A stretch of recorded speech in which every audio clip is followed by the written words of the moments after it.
Listen to the conversation between Bob Wills, who is a foreign student advisor at a language school, and Angela Tung, who is a student, and complete the form. First, you have some time to look at questions 1 to 8 on the form now.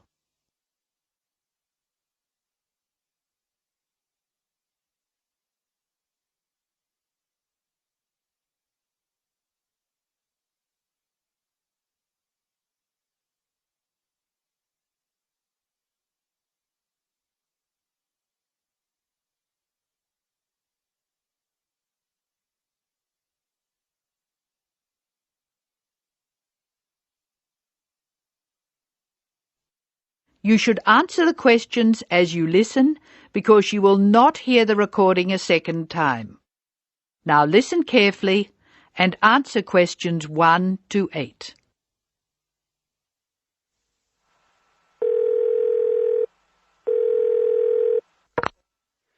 Hello, Foreign Student Advisor's Office. This is Bob Wills speaking. Can I help you?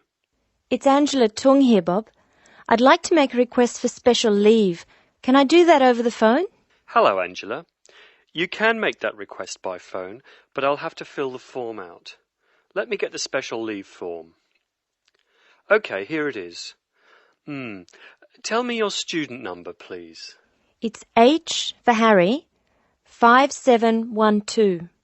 H 5712. OK. What's your address, Angela? I live at 10 Bridge Street, Tamworth. 10 Bridge Street, Tamworth. And your phone number? The telephone number's 8106745. Thanks. What course are you doing? I'm in the writing class. Writing. Who's your teacher this term? Mrs. Green. She spells her name like the colour. Thanks.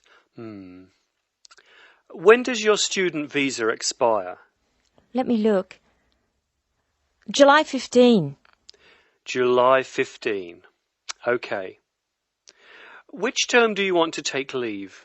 Do you want dates? First, I have to write a term number. When do you want to take leave? In term 1. OK. Term 1. Now, can you tell me what are the exact dates? I'd like to be away May 31 to June 4. OK, I've got that. You'll miss 4 working days between May 31 and June 4.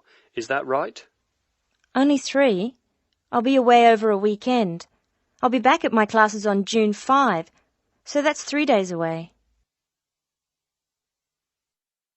Look at questions 9 to 12.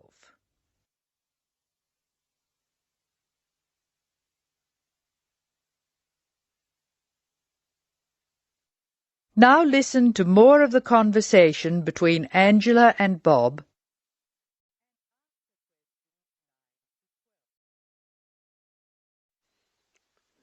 Why do you want to take leave, Angela? I'm going to visit my Aunt May. She's my mother's sister. She and her husband are my guardians while I'm here. Where do they live? About 50 kilometres from here, near Armadale. Do you have to take so long if they live nearby? My mother is coming with me.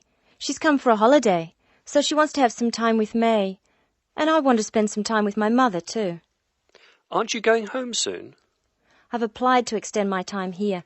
I expect to go home in 12 months. That is the end of part 1. You now have half a minute to check your answers.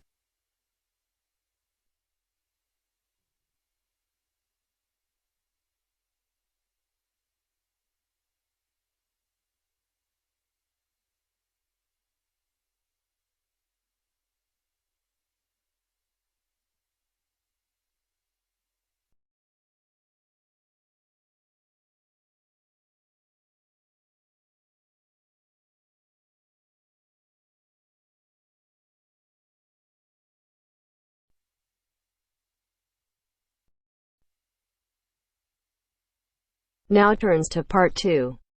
Part 2. First, you have some time to look at questions 11 to 16.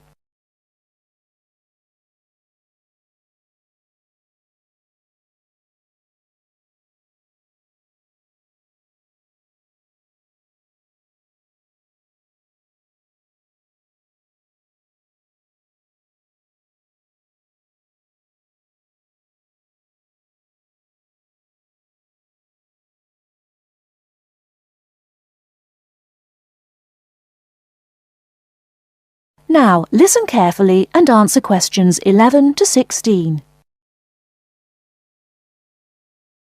Hello, welcome to the university. Let me introduce myself. My name's Helen Brown. I'm the International Office Administrator and I'm responsible for looking after students here on scholarships, in particular Chevening scholars. Perhaps you could introduce yourselves to me. Hi, I'm Ansgar from Grasse in southern Austria. And my name is Magali. I'm from a town near Montpellier, France. It's a pleasure to meet you. Pleased to meet you too. Nice to meet you. So, let's get started. I'm going to tell you about the schedule for today. Today is your orientation day at the university, and it's going to begin in half an hour at 10 o'clock with a speech from the Vice-Chancellor welcoming you to the university. That's very nice. Where is it? It's in the main hall on floor 3.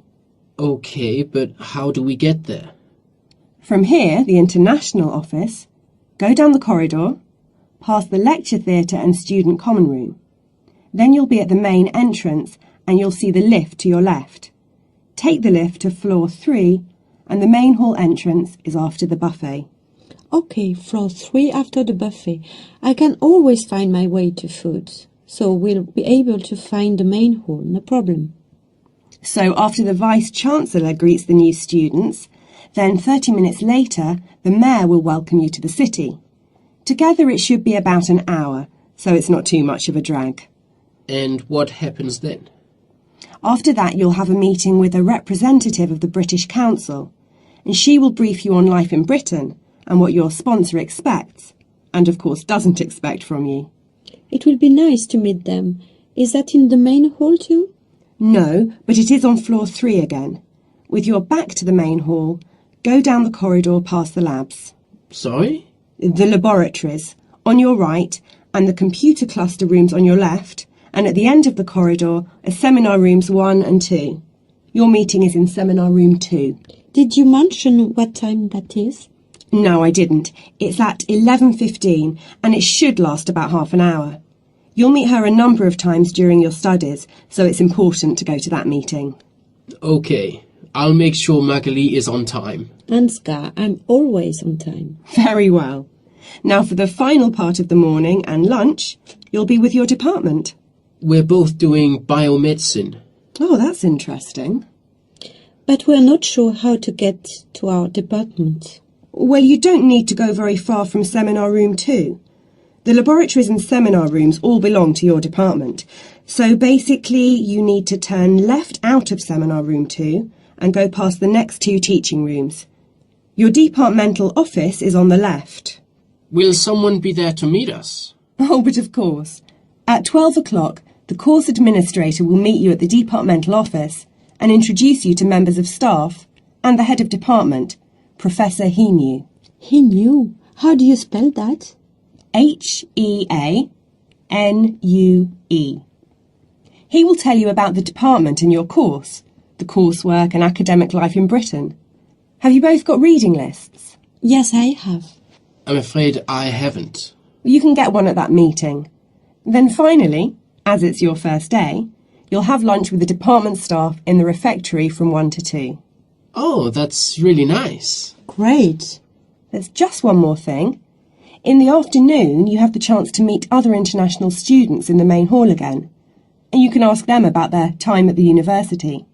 That's from 2:30 onwards. I'm looking forward to that.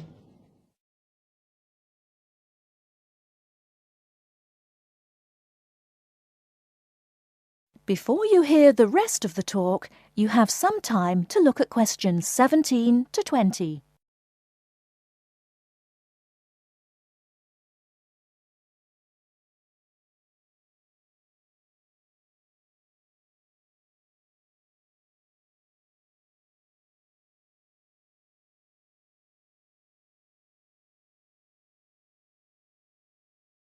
Now listen and answer questions 17 to 20.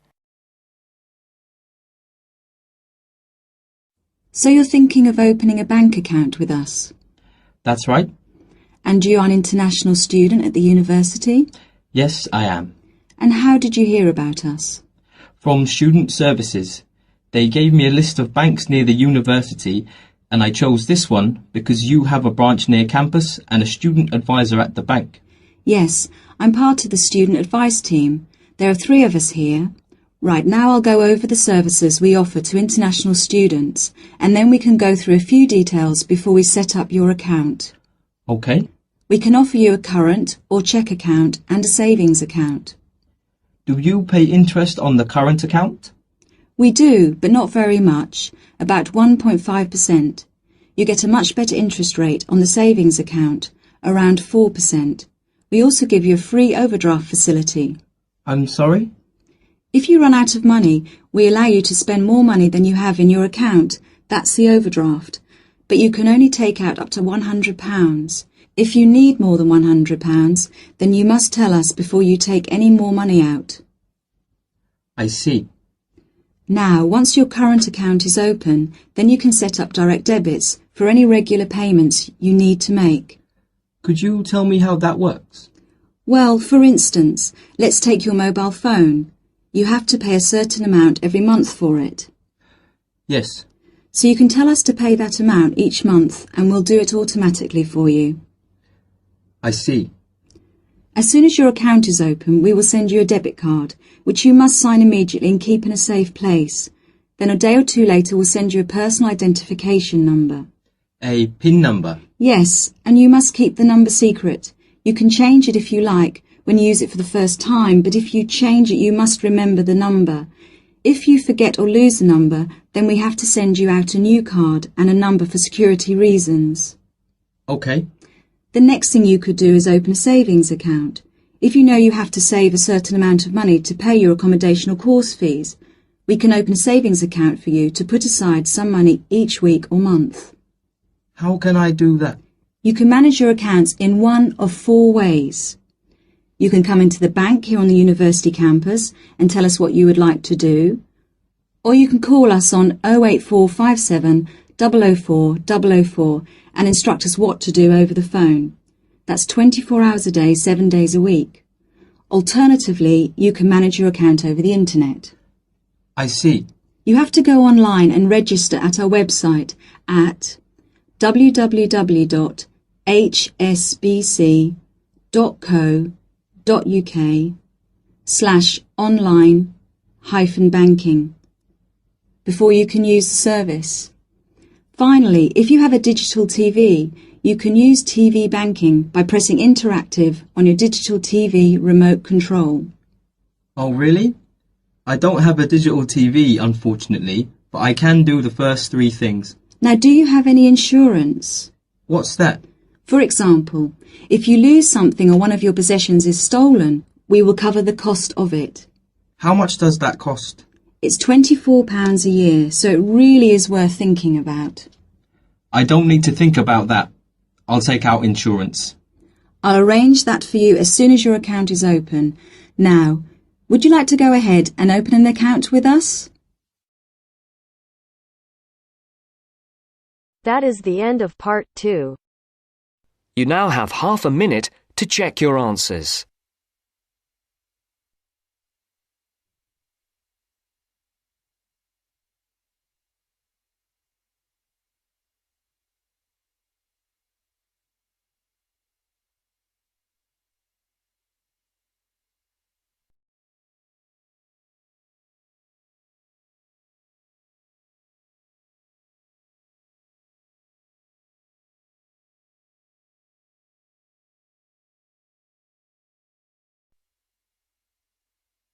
Now turns to part 3.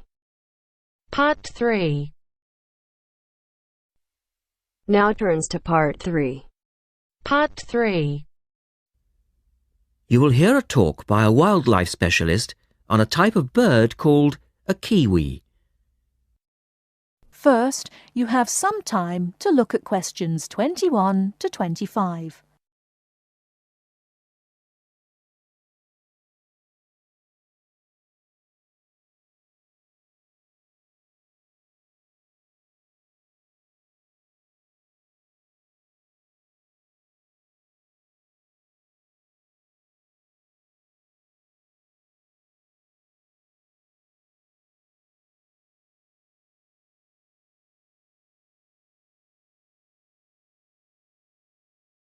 Now listen carefully and answer questions 21 to 25.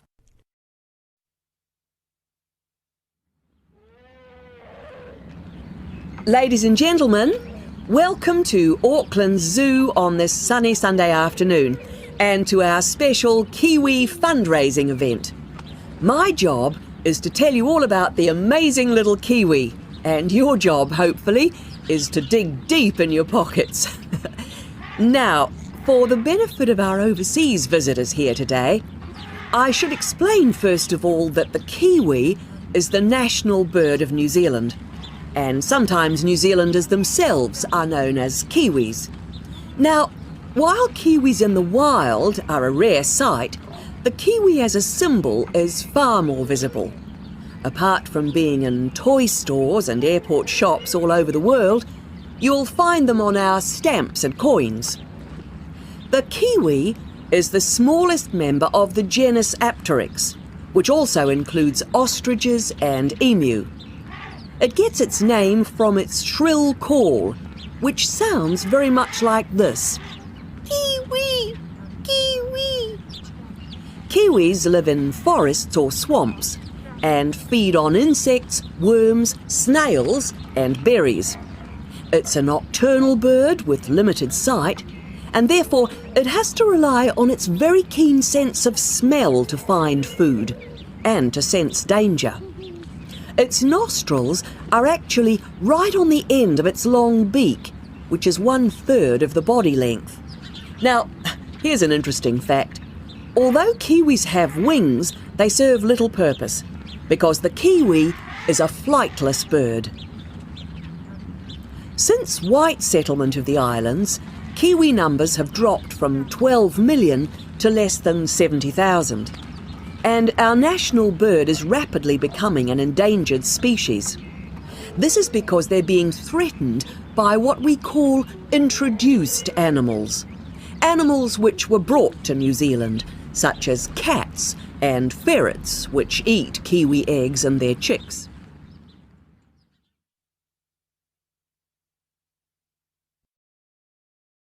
Before you hear the rest of the talk, you have some time to look at questions 26 to 30.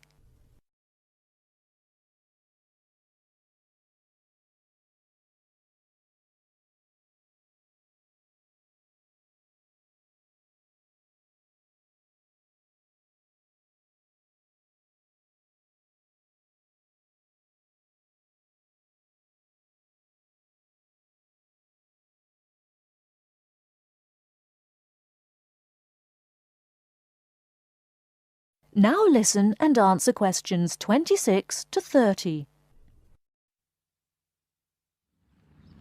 And so we have launched the Kiwi Recovery Programme in an all-out effort to save our national bird from extinction. There are 3 stages to this programme. Firstly, we have the scientific research stage. This involves research to find out more about what Kiwis need to survive in the wild. Then secondly, we have the action stage. This is where we go into the field and actually put our knowledge to work. We call this putting science into practice. And then we come to the 3rd stage, the global education stage. By working with schools and groups like yourself, as well as through our award-winning Kiwi website, we are hoping to educate people about the plight of the Kiwi. As part of the action stage, which I just mentioned, we've introduced Operation Nest Egg, and this is where your money will be going. It works like this. It's a 3-stage process.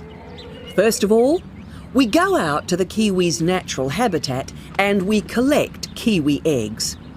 This is the tricky part, because it can be very difficult to find the eggs. Then, in safe surroundings, away from predators, the chicks are reared. Now, this can be done on predator-free islands or in captivity. They're reared until they're about 9 months old, at which stage the chicks are returned to the wild. So far, it's proving successful. And since we started the program, some 34 chicks have been successfully raised this year, and their chances of survival have increased from 5 to 85%. However, it's not time to celebrate Kiwi survival just yet. About 95% of Kiwi chicks still don't make it to 6 months of age without protection, which is why Operation Nest Egg is so important. And we ask you to give generously today.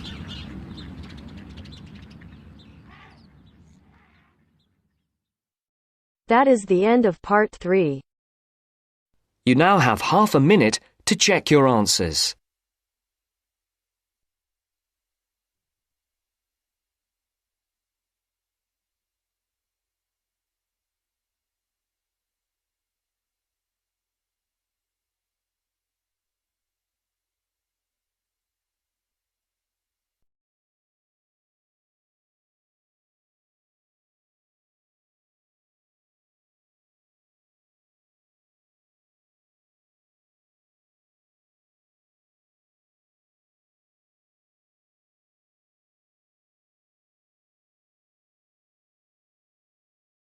Now turns to part 4.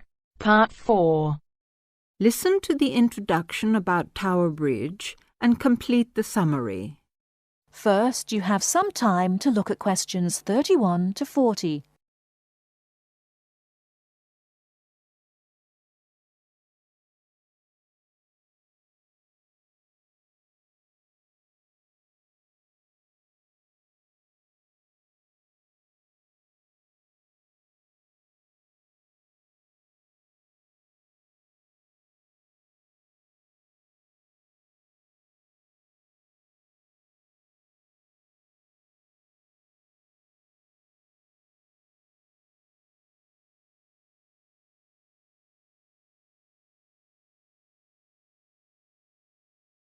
Now, listen carefully and answer questions 31 to 40. Tower Bridge is located in one of the most interesting parts of London. On either top of the tower, you can get a bird's-eye view of the wonderful scenery all round Tower Bridge. On its south side are many tall old buildings. On its north side stands the Tower of London itself. But Tower Bridge, the first bridge over the Thames, as you travel to London from the sea, is the most famous of them all. Although they look the same age, the tower is almost 1,000 years old, and Tower Bridge, which was built in the 1890s, is just over 100. Because of the tall ships up and down the Thames, it was proposed in 1850 that a bridge across the Thames near the tower was most necessary.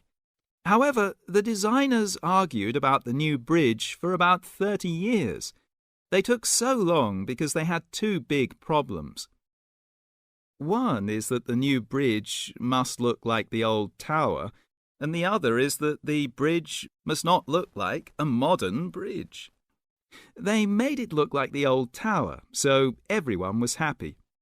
Besides, the most surprising thing about Tower Bridge is that it opens in the middle, while big ships are going through to the Pool of London. If you're lucky enough to see the bridge with its two opening arms high in the air, you'll never forget it. The bridge took 8 years to build and cost £900,000, a lot of money in those days. But it was a wonderful success and became a famous tourist attraction in London on the day when the bridge was completed. 100 years ago, the Thames was once London's busiest traffic route, so that the bridge opened at least 12 times a day. Today, big ships don't go so far up the Thames. Tower Bridge opens perhaps only twice a week, but the same wonderful machinery is still in good condition. Green, yellow and red, the colourful wheels and engines look smart and new, not 100 years old. They still lift the two heavy opening arms, each 1,000 tons, leaving 70 metres for the ships to go through. And they still can open and close the bridge in 1.5 minutes, Things are changing greatly now at Tower Bridge. The horses that used to help with pulling have gone, and so have the tugs, for they're no longer necessary. The walkways from one tower to the other at the top of the bridge were closed years ago because so many people jumped off them into the Thames, which is said to open again soon. In addition, the beautiful wheels will be part of a special exhibition for the public to visit. There'll be a restaurant in one of the towers and a pub in the other. But whatever happens in its exciting future, Tower Bridge will always mean London. That is the end of part 4. You now have half a minute to check your answers.